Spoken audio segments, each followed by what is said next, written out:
اللهم صل على سيدنا محمد وعلى آل سيدنا محمد كما صليت على إبراهيم وعلى آل إبراهيم في العالمين إنك حميد مجيد. أعوذ بالله من الشيطان الرجيم. بسم الله الرحمن الرحيم. وعلى الذين هادوا حرمنا ما قصصنا عليك من قبل وما ظلمناهم ولكن كانوا أنفسهم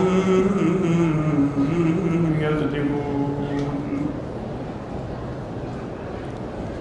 ثم إن ربك للذين عملوا السوء بجهالة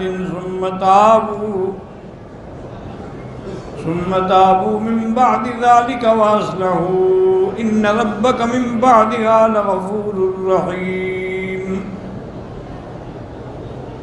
إن إبراهيم كان أمة قانتا لله حنيفا ولم يك من المشركين شاكرا لأنعمه اجتباه وهداه إلى صراط مستقيم وآتيناه في الدنيا حسنة وإنه في الآخرة لمن الصالحين. ثم أوحينا إليك أن اتبع ملة إبراهيم حنيفا وما كان من المشركين. إنما جعل السبت على الذين اختلفوا فيه وإن ربك ليحكم بينهم يوم القيامة فيما كانوا فيه يختلفون. اللہ تبارک و تعالی نے کلام مقدس کی ان آیات مبارکہ میں یہودیوں کے شبہات جو ہیں ان کا ذکر کیا ہے. پہلا شبہ ان کا یہ ہے کہ جب آپ یہ کہتے ہیں کہ حلال اور حرام کا حکم اللہ کے ہاتھ میں ہے، کہ جس کو حلال فرما دیا جس کو حرام کر دیا، تو اگر یہ اللہ کا حکم ہے تو پھر اللہ نے یہ حکم بھی دیا، حلال حرام بھی بتایا، پھر اجازت بھی دے دی کہ اچھا کھا لیں، تو پھر حرام کو خود کیسے حلال کر دیا؟ کہ جب خنزیر حرام تھا لیکن یہ ہے کہ اگر کھا لیں جان بچانے کے لیے تو جائز ہے، تو پہلے خود حرام کیا پھر حلال کر دیا. تو ان کا ایک یہ شبہ ہے، بلا وجہ کا شبہ ہے، حالانکہ اصل بات یہ ہے کہ اللہ نے اس کو حلال تو نہیں کیا، حرام تو حرام رہے گا قیامت تک. وہ تو ہے کہ فَمَنِ اضْطُرَّ غَيْرَ بَاغٍ وَلَا عَادٍ، اگر کوئی شخص مضطر ہو گیا ہے، جان پہ بن گئی ہے، لیکن وہ نہ تو جھوٹ بول رہا ہے نہ زیادتی کر رہا ہے، جان بچانے کی قدر کھا لے تو اس کو گنجائش ہے، اجازت ہے. جیسے سفر میں 4 رکعتوں کے بجائے 2 رکعت پڑھنے کی اجازت ہے. تو یہ معنی تو نہیں کہ اللہ نے کوئی اپنا حکم بدل دیا ہے. اصل بات یہ ہے کہ ان لوگوں نے اپنے اوپر خود کچھ چیزیں جو ہے نا یہودیوں نے حرام کی تھی. جیسے یہودیوں کے نزدیک اونٹ کا گوشت جو ہے وہ حرام ہے، شتر مرغ جو ہے وہ حرام ہے، بطخ جو ہے وہ حرام ہے، اور خرگوش جو ہے وہ بھی حرام ہے.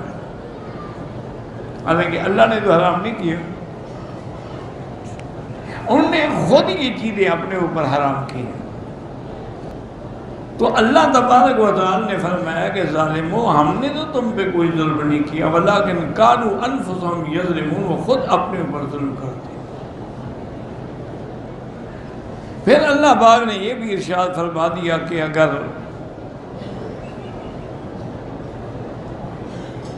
کوئی آدمی کسی گناہ میں، غلطی میں، نافرمانی میں مبتلا ہوا، بھی جہالت انہوں خبر نہیں لگی، پتہ ہی نہیں لگا، لیکن جب ہوش آیا تو ثم تابوا من بعد ذلک، اس کے بعد اس نے توبہ کر لی۔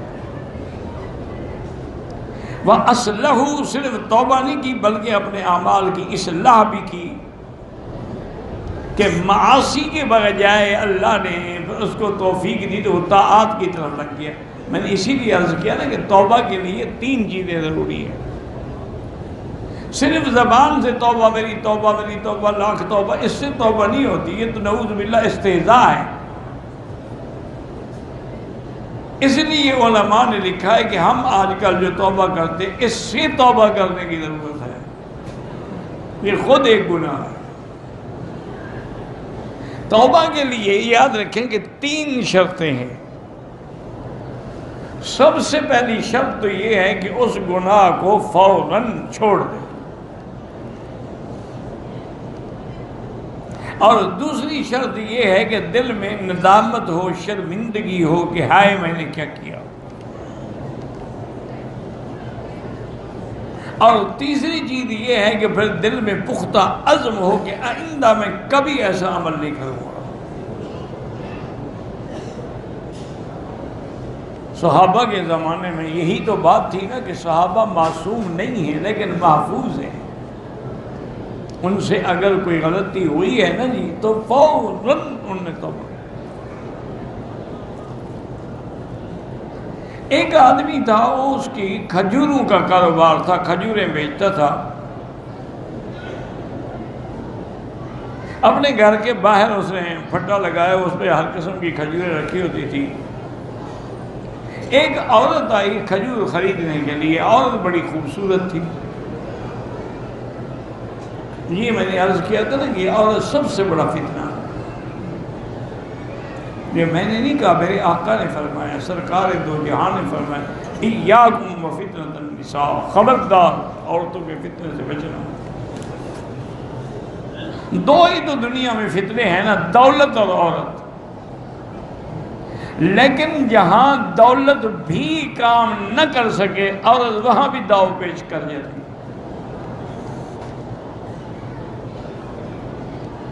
بڑے بڑے لوگ ہیں پیسے کے لیے بک گئے،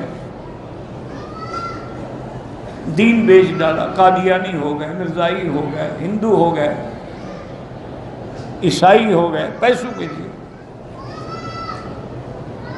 لیکن بعض ایسی شخصیات ہیں ان پہ دولت بھی اثر نہیں کرتی، لیکن عورت بڑی خطرناک چیز ہے۔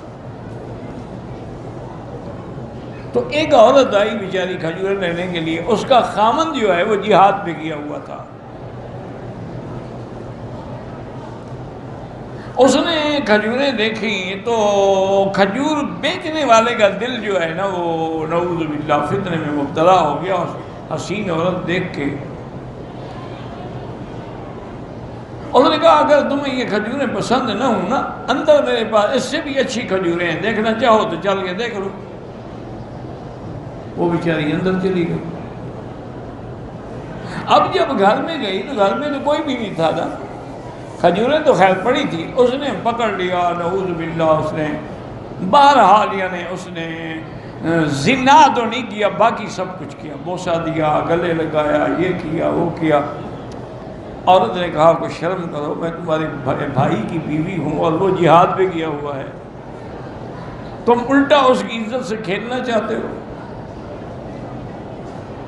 اب اس کو بھی شرمندگی ہوئی کہ ہائے میں نے کیا کیا۔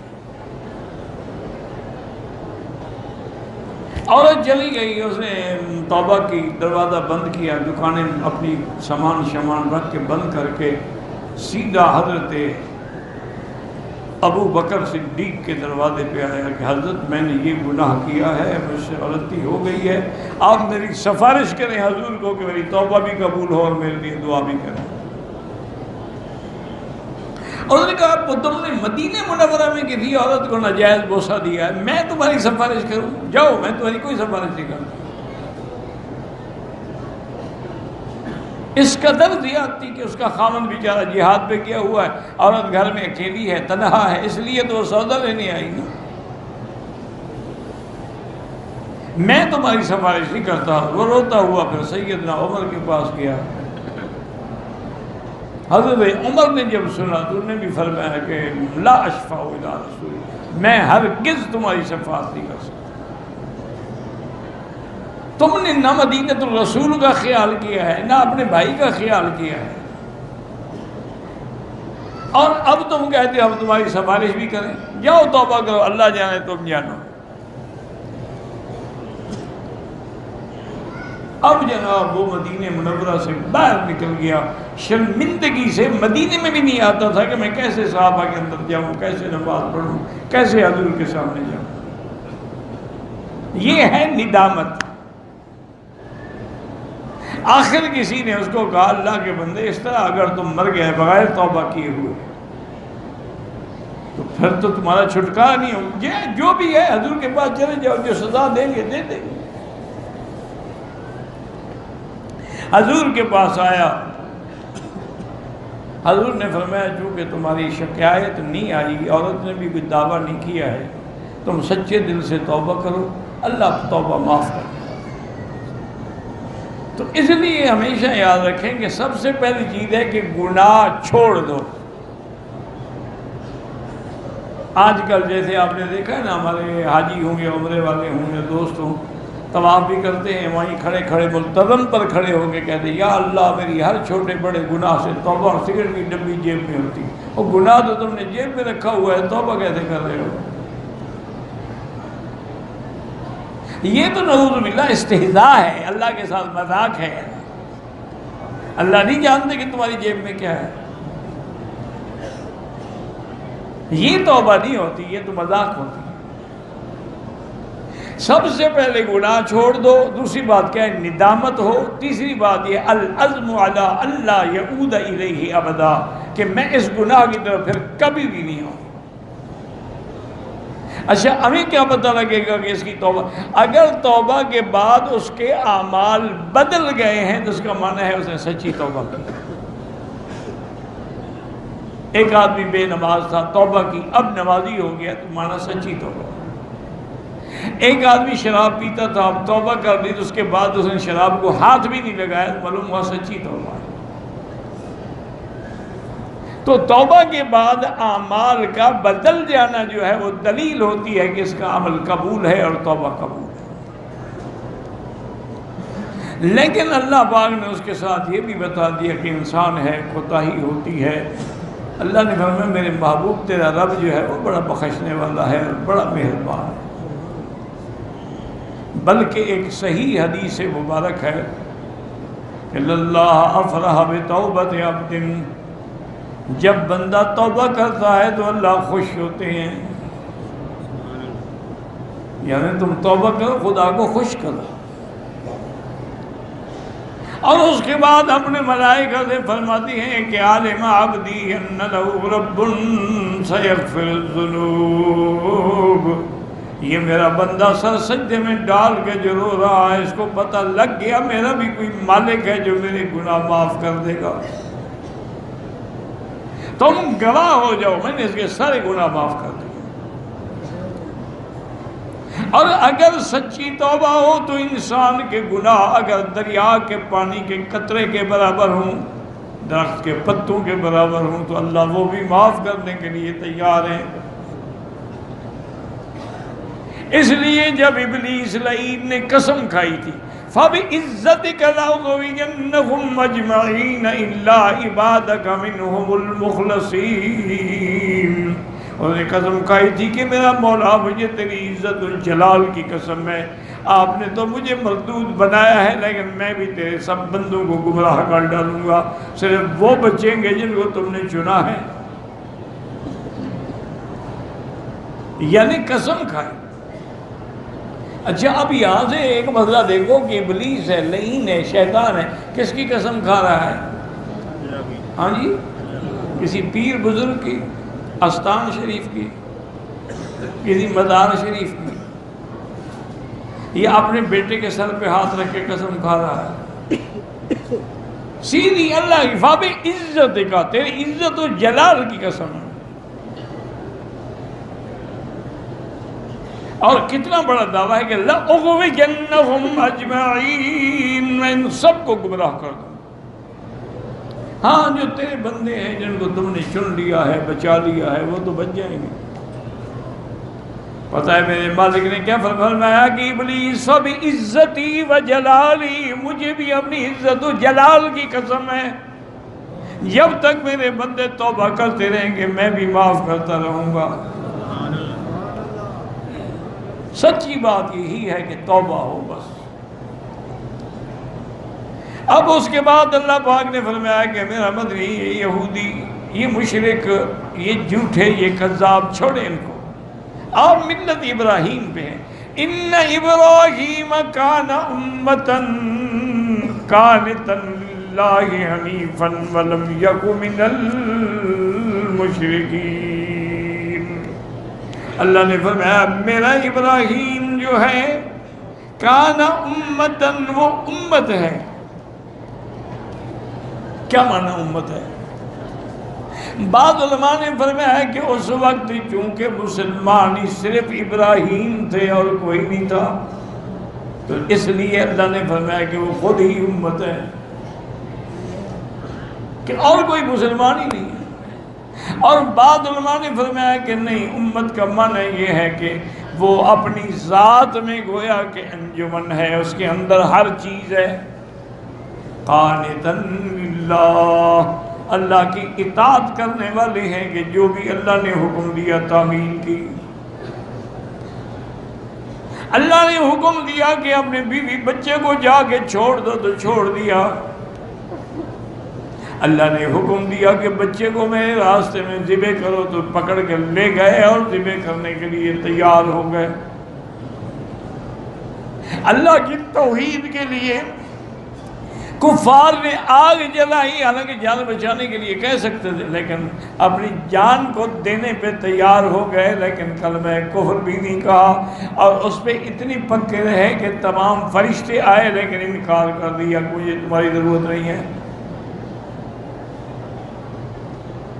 اسی لیے اللہ وَإِذِ ابْتَلَىٰ إِبْرَاهِيمَ رَبُّهُ بِكَلِمَاتٍ فَأَتَمَّهُنَّ، اللہ نے جو ان کو ابتلا میں، امتحان میں ڈالا اسے پورا کر دیا۔ قَالَ إِنِّي جَاعِلُكَ لِلنَّاسِ إِمَامًا، اللہ نے فرمایا ابراہیم میں تمہیں لوگوں کے لیے امام بناؤں گا۔ قَالَ وَمِن ذُرِّيَّتِي، اللہ میری نسل سے، اولاد سے، فرمایا ہاں ان سے بھی بنیں گے، لیکن لا ینال احد الظالمین، لیکن ان میں جو ظالم ہوں گے ان کو ہم یہ مقام نہیں دیں گے۔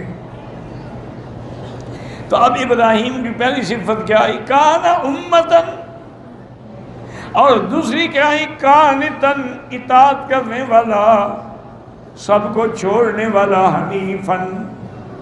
حنیفن کا معنی کیا ہوتا ہے کہ سب سے رخ موڑ کے اللہ کی طرف جوڑ لے۔ چوتھی صفت کیا ہے کہ وَلَمْ يَكُ مِنَ الْمُشْرِكِينَ،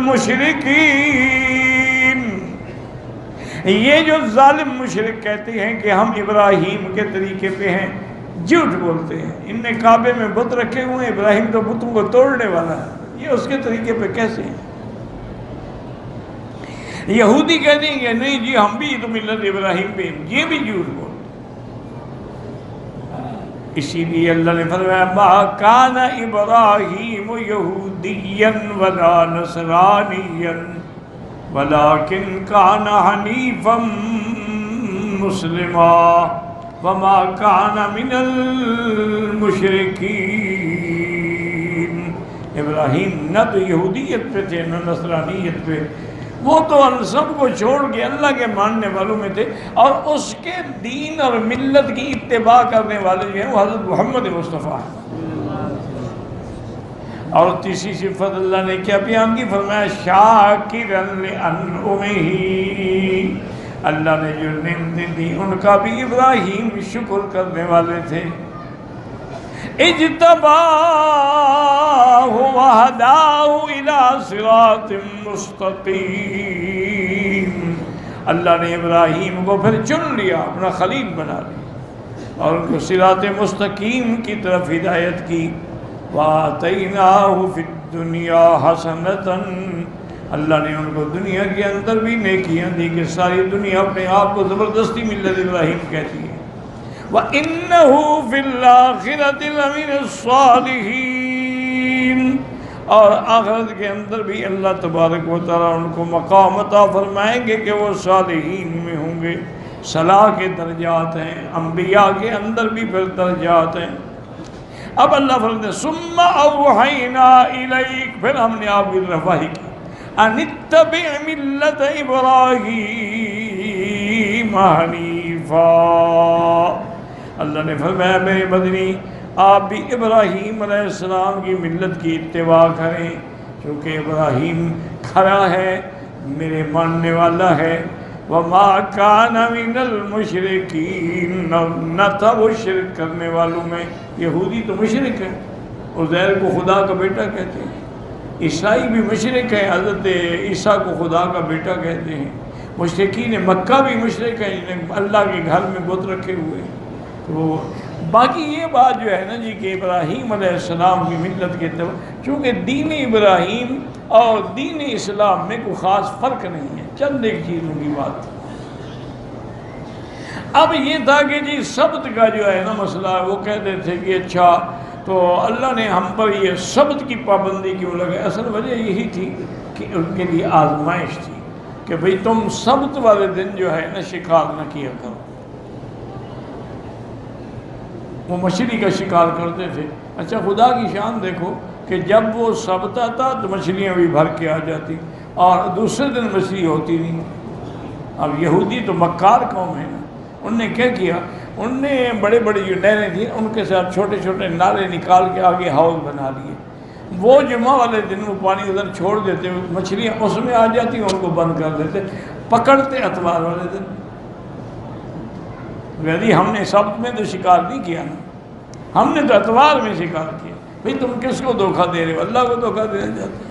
جیسے آج بھی ہمارے مسلمانوں کو یہی حال ہے، نعوذ باللہ شراب پئیں گے، کہیں گے جی اللہ نے تو شراب حرام کیا ہے نا، ہم تو وسکی پی رہے ہیں، نام بدل دیں گے، یسمون بغیر اسم۔ انما جعل السبت علی الذین اختلفوا فیہ، اللہ پاک نے ہفتے کے اندر ایک دن رکھا ہے عبادت کے لیے، جیسے اس امت کے لیے جمعہ کا دن ہے، یہود کے لیے سبت کا دن ہے، عیسائیت کے لیے احد کا دن ہے، لیکن انہوں نے اس بات کے اندر بھی شرارت کی تو اللہ نے حکم دیا، پابندی لگا دی کہ اب تم جو ہے سبت کا شکار نہیں کر سکتے ہو۔ وَإِنَّ رَبَّكَ لَيَحْكُمُ بَيْنَهُمْ يَوْمَ الْقِيَامَةِ فِيمَا كَانُوا فِيهِ يَخْتَلِفُونَ، میرا مدنی تیرا رب قیامت والے دن فیصلے کر دیں گے جس میں یہ اختلاف کرتے ہیں۔ اور خدا کی شان دیکھو، حضور نے فرمایا دیکھو میری امت آئی تو سب کے بعد میں، حالانکہ یہود ہم سے پہلے ہیں لیکن ان کو بھی جمعہ اختیار نہیں کرنا پڑا، سبت کیا۔ نصارہ بھی ہم سے پہلے، انہوں نے بھی اتوار کا دن چنا، لیکن اللہ نے جمعہ کا دن جو تھا وہ میری امت کے لیے خاص کر دیا ہے۔ تو جمعہ جو ہے یہ مومنین کے لیے گویا کہ ایک عید ہے، اور اس کا اجتماع جو ہے بہت بڑا مبارک ہے۔ اور جمعہ کے دن میں ایک ایسی گھڑی ہے کہ بندہ جو مانگے وہ مل جاتا ہے۔ تو بعض علماء تو کہتے ہیں کہ اس کا طریقہ یہی ہے کہ صبح کی نماز پڑھ کے بس نیت اعتکاف کی کر کے مسجد میں بیٹھ جائے، قرآن پڑھتا رہے، ذکر کرتا رہے، نمازیں پڑھتا ہے، سارے دن میں وہ گھڑی کسی نہ کسی وقت تو اس کو مل ہی جائے گی۔ بعض علماء کہتے ہیں کہ وہ گھڑی اس وقت ہوتی ہے جب امام منبر پہ آ کے بیٹھتا ہے، اسی وقت اذان ہونے تک وہ گھڑی ہوتی ہے۔ اور بعض علماء نے فرمایا کہ دو خطبوں کے درمیان جب امام بیٹھتا ہے نا تھوڑی سی دیر کے لیے، اس کے اندر وہ گھڑی ہوتی ہے۔ لیکن راجح قول یہ ہے کہ عصر سے لے کر مغرب تک کے اندر وہ وقت ہوتا ہے کہ بندہ جو بھی دعا مانگتا ہے تو اللہ قبول فرما ہے۔ واللہ اعلم۔